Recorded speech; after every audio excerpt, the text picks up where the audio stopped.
ada di lembah. Sore hari ketika matahari sudah mulai terbenam karena ada bukit sehingga ada sesuatu yang menghalangi. 5.30 jam 6 kurang seperempat sudah mulai menjadi gelap, dan kegelapan menjelang jam 6 tiba-tiba menyelimuti perkampungan itu. Memang di kejauhan karena rumah waktu itu kalau tidak dengan dinding, sentir, lampu petromas dan segala macam yang sederhana, mereka hanya hidup dengan fasilitas yang ada di zaman itu dan saat itu. Maka dari rumah hanya kelihatan cuma kertip-kertip kecil-kecil gak jelas, seperti kunang-kunang yang berterbangan kesana kemari yang ada di rumah-rumah itu. Waktu itu di bulan Mei, saat bulan Maria, mereka harus rosario malam, mereka akan bergerak ke kapel, ke gereja itu. Dan si frater ini kebetulan tinggal di salah satu rumah pastor yang memang ada di daerah bukit. Dia bilang, malam itu ada sesuatu yang indah, karena semua orang dari rumahnya masing-masing mulai keluar, membawa lampu yang mereka bisa bawa, entah itu obor, lilin, oncor, apapun, lampu sentir yang bisa dibawa itu. Mereka keluar dari rumah mereka masing-masing, bergerak bersama menuju gereja. Jadi ada yang indah waktu itu ketika setiap keluarga, setiap rumah itu ada orang yang keluar dari rumah mulai membawa satu cahaya kecil. Tapi dari rumah yang mulai bertemu dengan rumah tetangga mulai jalan bersama, bertemu keluarga seiman, berjalan bersama masuk ke gereja, dan akhirnya gereja yang ada di lembah yang tadinya gelap gulita perlahan-lahan memendarkan cahaya. Ada sebuah terang yang hadir dari kegelapan itu.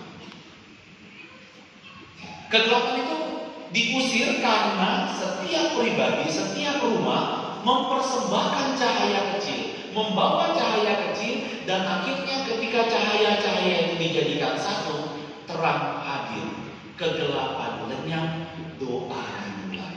Umat Allah bersekutu, gereja Allah memuji Tuhan.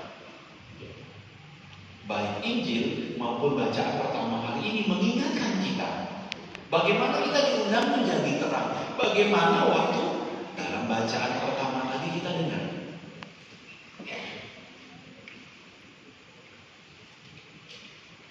Saudara-saudara, ingatlah akan masa yang lalu sesudah kamu menerima terang. Memang konsekuensinya kamu banyak menerima penderitaan kemudian.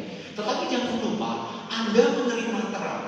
Dan terang itu diminta oleh Tuhan untuk disebarluaskan, dibagikan, menerangi bukan hanya hati dan hidup kita, tapi juga menjadi terang bagi lingkungan sekitar kita.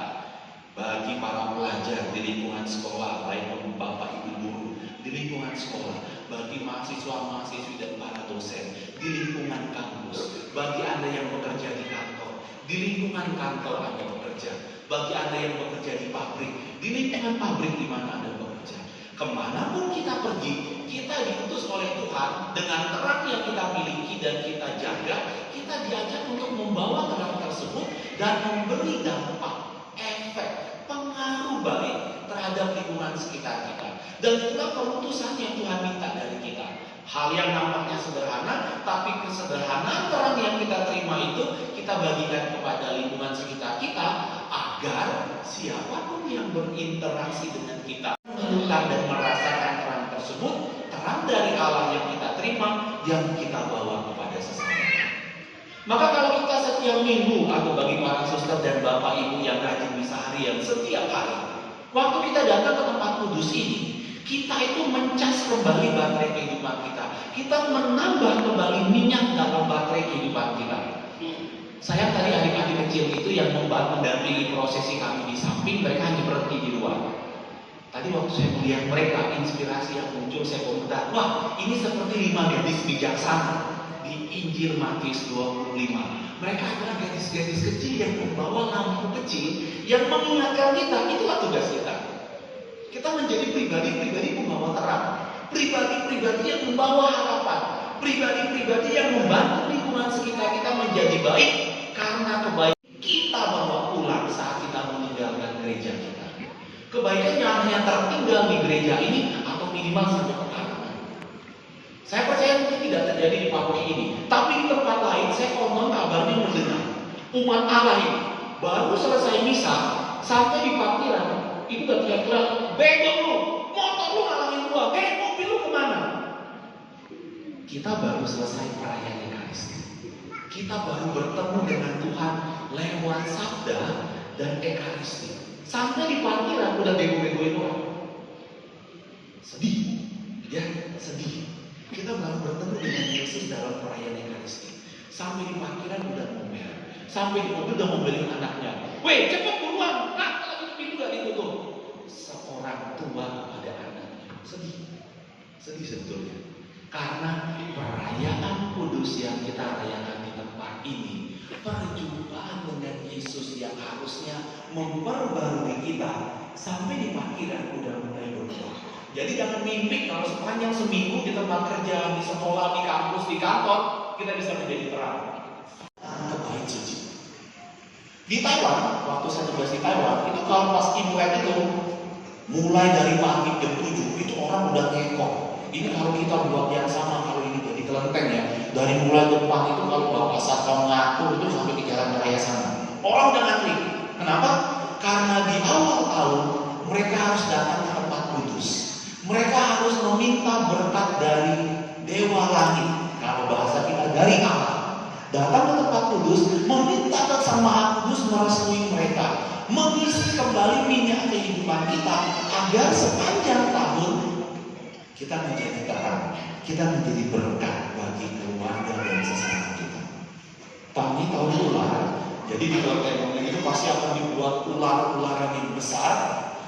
Semua orang akan lewat di bawah ular itu. Sambil lewat akan biasanya di bawah ular itu menyembah dan meminta berkati saya buat setahun ini.